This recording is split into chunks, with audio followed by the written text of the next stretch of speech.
yo nenanga nvuddeyo njagala still okubebaza Kensuso for giving in your little time that you have off your schedule as source of entertainment okubanga olaba celeb jazz kakubere ku simu yo kakubere ku mulimu go kakubere ku iPad yo ku computer whatsoever gy'otusinza okubanga tusaba. Thank you so very much. Amanya yenze Kabaka Smith nga bulijjo okubanga nkutuusako olugambo kalebule ate n'ebigenda maaso mu nsiko y'amasanyu wano e Uganda. Weekend yabadde mpanvu nnyo era ng'olunaku lwa Monday ennaku z'omwezi ziri nnya mwezi gwa musanvu weekoleddewo ky'omwaka guno nga gutuusa wakati watonabikola yongera genda ku mavivi go saba kowoola Mukama kowoola Katonda wo kowoola empewo zo ez'ekika zibeere nga zikuyambako naseeka Kamada asobola okulomberayo dduwa si kyo seeka asobola okulomberayo dduwa seeka wangamba asoma ebya dduwa saagala onsudiye asobola okulomberayo dduwa nja kuba nkuwa ennamba ye ate obeere nga naye ensonga zikwasaganya betyo.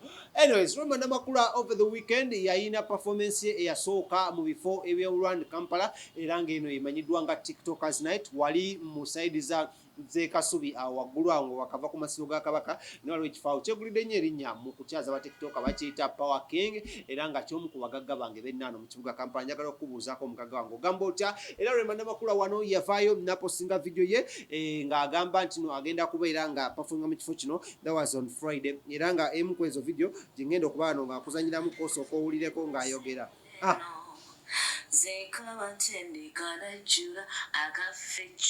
Yes, boss. Mikwano muri mugamba mutya Rema wano bajukiza nti ndi namwe nga lumu July 1st July wali ku parking ekasubi muje tusabule muje tushikube muje tunyemere. Come on nja kubambalize love ya. Remanamakula ng'agezaako okutubuulira we yali agenda okubeera 1st July, that was on Friday. Eno emu ku performance esoose okuba nga zibeerawo after gye yakola ku that was comedy store, then eno yazzeemu okubeerako oba gye lwanigambye first performance ye eyayisinza okuleeta abantu ba wansi abantu fe abawansi okujja okuba nga tumulabako after very long period of time. Y'omu ku abakyala abeematira ennyo era abakyala abalina kasente ke bayita obeera promoter bweyagala okuba nga omuteeka in all around Kampala. So remanamakula munnange ebintu byamutambulira bulungi nnyo ku side ezo we yajja okuperforminga era waliwo ba TikTok abangi nnyo omwali Sefuko omwali Tom D omwali Chali wange Yashipapi omwali n'abalala bannyo besijja kuba nga njogera wabula akaseera kataninga around ku ssaawa zaali ndowooza musanvu zingira munana owavaayo faani omu nayagala okutandika omukwatira. Manyi bafaani bano aba wansi betuyita muntu wa wansi bagenda ne banywa bubbiya bwabwe bukitoko ne bubakuba ne bajja mu mabaala ng'olwedde bakubiddwa nga bavuddeko. Walaba omuyimbi aba ayagala tandika kubanga ate akwatirira mu bifo ebitali birungi. Ono omukyala gwe twogerako remanamakula mukyala mufumbo era ng'alina abaana wabandaba aba babiri kati so toyinza vaayo nakamukwatira ate nekyala akyali tugambe makyali nakawere akyali ebyenda yabuvamu oba nakawere kati ali mbwaki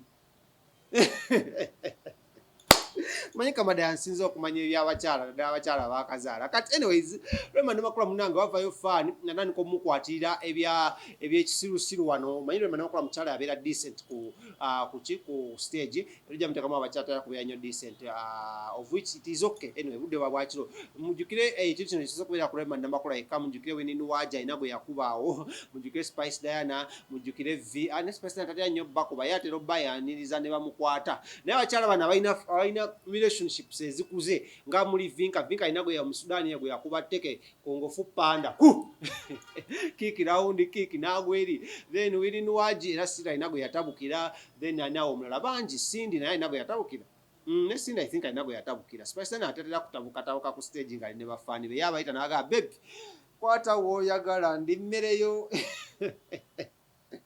Anyway, so remanamakula munnange kyamujja mu mbeera after fan okuva n'abeera ng'akola ki ng'amutabukira ng'amukwatira era no n'atabuka ebyensuso Katonda alekeraawo ne performance ne nga mumanyi remanamakula mukyala ali understanding so she carried on with that performance ng'agenda mu maaso okuba ng'akola ki ng'ayimba era ng'akuba omuziki. Bino nno byonna byaliwo wali ku Power King ku lunaku olwokutaano nga tugenda tuyingira weekend bwe papa ng'ate swa kujja n'obiba byasonga akambeete ku Monday. So mwenna watulaba njagala muleka video kano remanamakula ng'atabukira fan yali agezaako mukwatira ebitakwatalika era bwe nakulabira n'omukulu amanyiddwa nga Sefukonga naye avaayo ne bannange filter zino filter kansirika kyobola nze nyanga nnyo kamera yange tennyongeramu endekanga bwendi naye Kamada tunakuteekako mu filter n'ogenda ku TikTok. Omanyi Kamada yali afunye WhatsApp naye nga takyafunika kati ne tugimugyako kamba seka alina muko katono eno tugende mu video ya Rema nga ate ayogerako eri masuri nga performance ye nokulaga ekyalo wale kya transpiring omena gamba amawulire gasokera n'okawuka wabula gwoba oli fan wa Rema genda ku page ye sawa zino challenge eriko bagiyita kafeche ojja kusobola okwewangulira sente mu week number 2 challenge ebaddeko all over eri weekend newedde then weekend agenda kuba announcing challenge empya egye tuyita just a challenge so remanamakula munange notwekwatirira nnyo okitegera maani kufuula kasente tunyumire netwempewoyeta kibone maso wanzi mundeyo biruwa gatendekena najula akafeche akayimba nakabakyala nawe inayo mingi mubeyo layina biru ino munda nina bingi byotanaba nina bingi byokasemudeyo zwekabatendekana jula akafeche abakyala nina wanji ebesemu zwekabatendeka akachi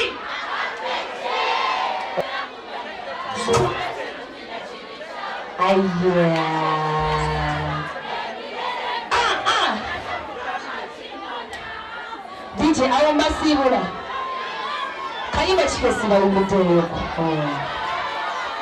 mpira menyemidde bambongereko nyemereko kulemesa ngaki ekiki sirimu yembakyomunda kundana ati nja kuba muyaye waba muyaye nja kubeera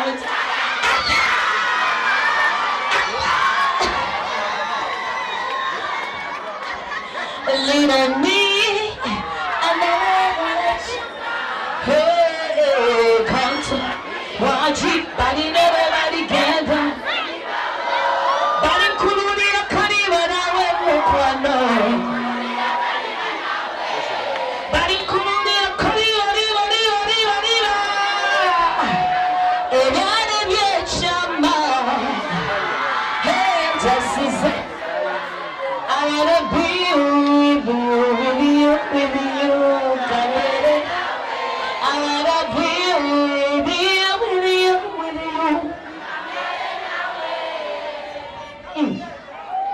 What you? Oh, I'm not good at it. Akariro, mama. Monange, tetukaze kisa. Mompewa bamutuntu. Nakatumulisiza muzikiza akariro tati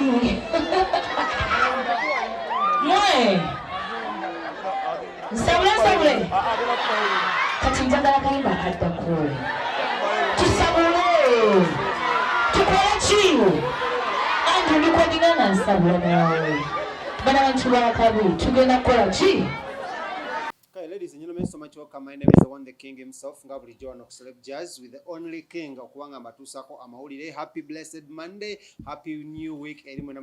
Happy new month. Watu mokusinkana atengo mwezi gwali koze gwali gwedeko netu zemo kusinkana mwezi mpya style mpya nkuba mpya okubanga twatusako amahulide akagenda maaso mu gwanga la Uganda dadadala musika y'ebyamasanyu be yabasanyusa, that is e-news, e-buzz, Celeb Jazz.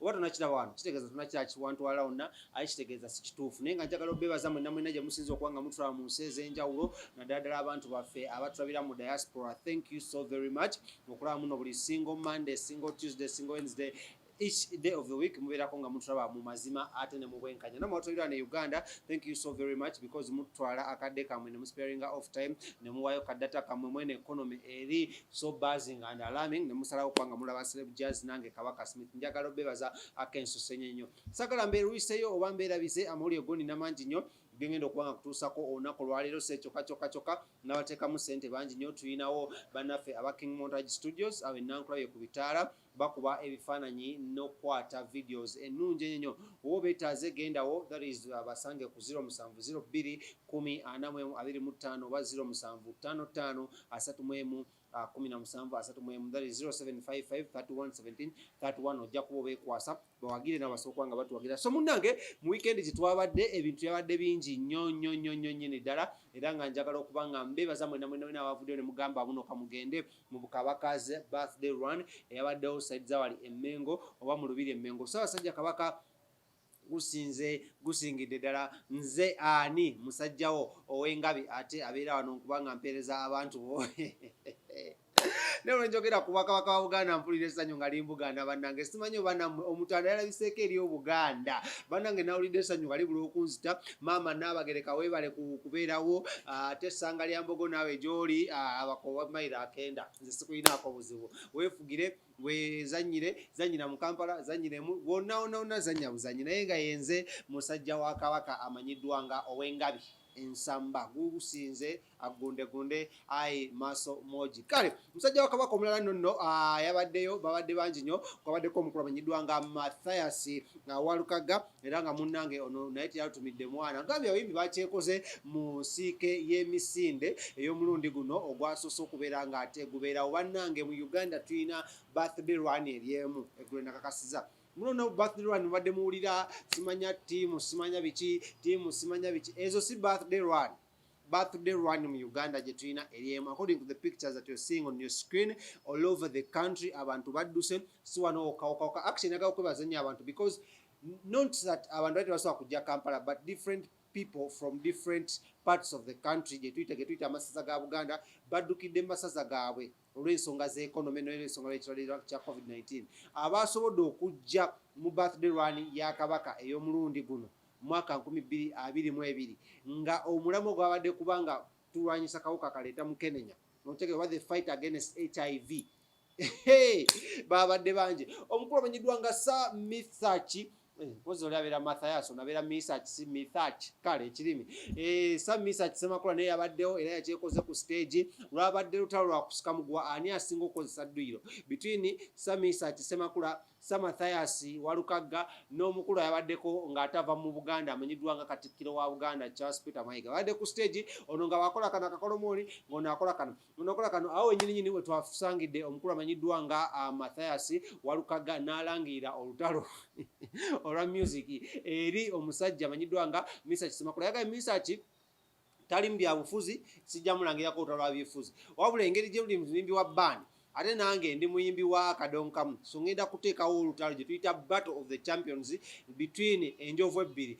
Ali akulira aleebyaleebya ba band, that is Matthias Walukaga oba gwe muyita Matthias Walukaga, then n'omukulu amanyiddwa nga Misach Semakula ng'ono yaleebyaleebya b'ebbandi oba yakwatidde ababbandi bandera mu basajja essaawa zino. Tulinayo abantu bangi nnyo, tulinayo Aluna Mubiru, tulinayo baani abalaawo, tulinayo Geoffrey Otaya n'abalala bangi, naye essaawa zino tuba twogera ku baleebyaleebya. Tulinako omukulu amanyiddwa nga Misach Semakula. Actually yakava mu twaye eyebwera wa Zlanda yava Turkey n'agenda London n'agenda USA, kati yakomye mu ggwanga lya Uganda agenda kuba omuziki nnyo. So gabadde kulya na komba sowani wali mu misinde jasa basajja Kabaka wa Buganda nga tujaganya birthday ye, era ng'omulimu gwadde gwakulwanisa kawuka kaleeta mukenenya, era nga ssente ezasondeddwa zabadde mpitirivu nnyo kubanga nzijukira tugenda okuyingira olunaku olw'omukaaga lwa wiiki ewedde ennaku z'omwezi zaali 2 ng'emijoozi gimaze okuba nga giggwawo, ate nga abayimbi balala bangi babadde. Nalabyewo omukulu amanyiddwa nga Princess Oma yabaddewo, nalabyewo Aida Muggo, abayimbi bangi nnyo bazze ne bakyekola, and different people from different tribes. The other thing and the other